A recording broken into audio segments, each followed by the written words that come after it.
आज की कहानी है एक भिक्षु की। भिक्षु वह होता है जो सब कुछ त्याग देता है और एक चीज को अपना लक्ष्य बना लेता है। किसी व्यक्ति के भिक्षु बनने के पीछे एक बड़ी वजह होती है। कोई भी भिक्षु ऐसे ही नहीं बन जाता। उस व्यक्ति के भिक्षु बनने के पीछे भी एक बड़ी वजह थी। भिक्षु बनने से पहले उस व्यक्ति के मन ने उसे कई गलत काम करने पे मजबूर किया था। उसने कई पाप किए थे। वह व्यक्ति अपने मन के अनुसार चलने लगता है। उस व्यक्ति के मन ने उसे अपना गुलाम बना रखा था और वह अपने मन का दास था। जीवन में हर सुख और संपदा प्राप्त करने के बाद भी उस आदमी के दिल में बहुत दर्द था और यह मानसिक भय ही उसे एक भिक्षु बना देती है।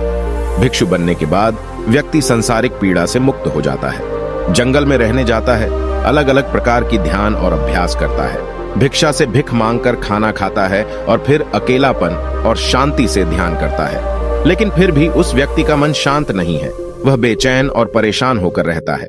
यहाँ एक बात समझनी चाहिए, जैसा कि हम सभी जानते हैं, ध्यान किसी भी आध्यात्मिक यात्रा या आत्म सुधार की शुरुआती चरण होता है। इसे शुरू किया जाता है जब आपका मन शांत हो, जब हमारा मन हमारी बात सुनता है। लेकिन उस भिक्षु का मन न तो शांत है और न ही उसकी बात सुन रहा है। उस भिक्षु के मन में एक बात बैठ गई थी कि मन को नियंत्रित करना असंभव है। लेकिन फिर एक दिन उस भिक्षु एक व्यक्ति से मिलता है जो न तो भिक्षु है और न ही एक बुद्धिमान व्यक्ति है। वह एक साधारण सा चरवाहा था जो भेड़ बकरियों को चराता था। उसका नाम गोपाल था, जो जंगल में भेड़ बकरियों को चराने में लगा था। गोपाल उससे पूछता है, क्या मैं आपकी मदद कर सकता हूँ? आप बहुत चिंतित दिख रहे हैं। पिछले कई दिनों से देख रहा हूँ कि आप बहुत बेचैन हैं। अगर आप चाहें तो मैं आपकी मदद कर सकता हूँ।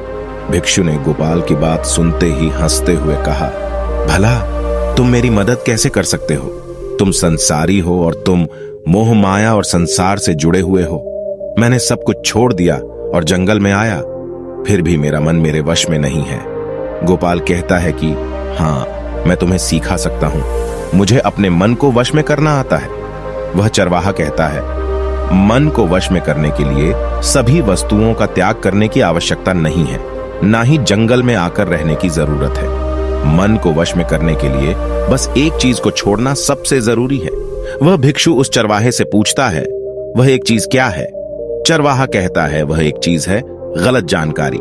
आज तक हमारे भीतर जो भी जानकारी गई है उसी ने हमारे मस्तिष्क और मन का निर्माण किया है। सन्यासी उस चरवाहे से पूछता है, परंतु वह कैसे? वह चरवाहा समझाते हुए कहता है, मान लो तुमने आज तक अपने जीवन में सेब का फल ही नहीं खाया है, तुम्हें सेब के स्वाद के बारे में कुछ भी नहीं पता, तो क्या तुम्हारा मन कभी सेब खाने को कर सकता है? नहीं ना।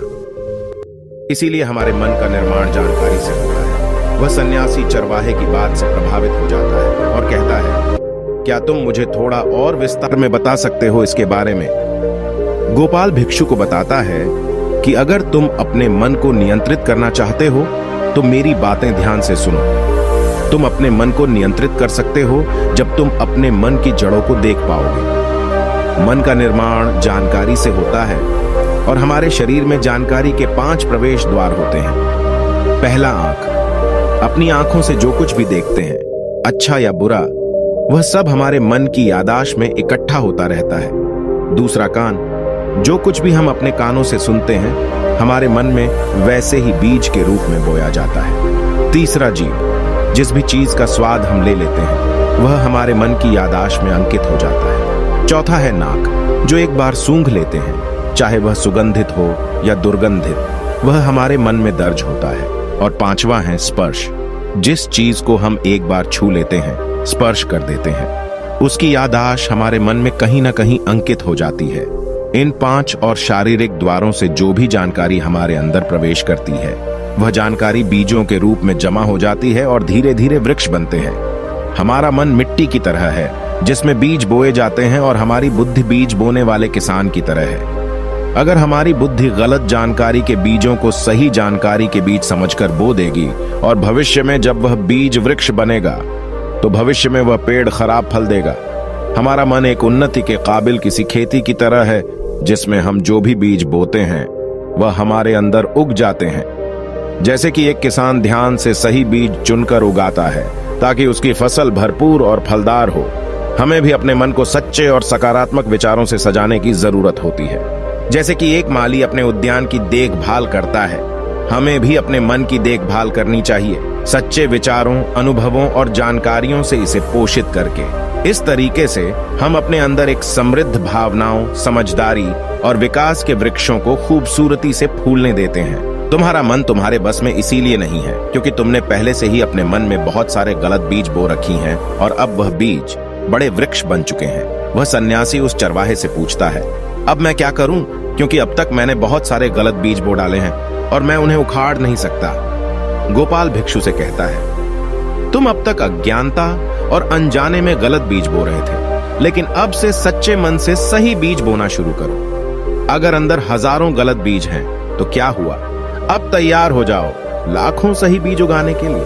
तुम्हें बस ध्यान देना होगा, यह देखना कि इन 5 द्वारों के माध्यम से तुम्हारे अंदर कौन सी जानकारी जा रही है और जो जानकारी आ रही है वह सही है या नहीं।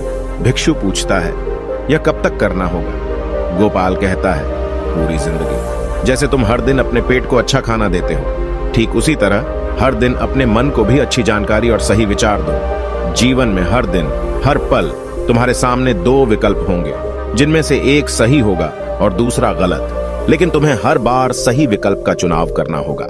हमेशा याद रखना, सही चुनाव करने से तुम्हें अंदर दुख हो सकता है, तुम तकलीफ भी हो सकती है, लेकिन वह तकलीफ कुछ समय के लिए ही होगी। तो चाहे अंदर तुम्हारे कितना भी दर्द हो, तुम्हें हर बार सही विकल्प का चुनाव करना होगा।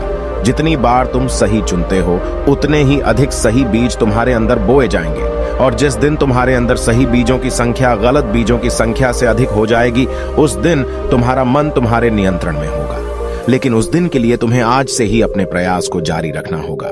भिक्षु गोपाल के बातों को समझ जाता है। अगर आपको यह वीडियो पसंद आया हो तो इसे लाइक और अपने दोस्तों और परिवार के साथ भी शेयर करें। नमो बुद्धाय।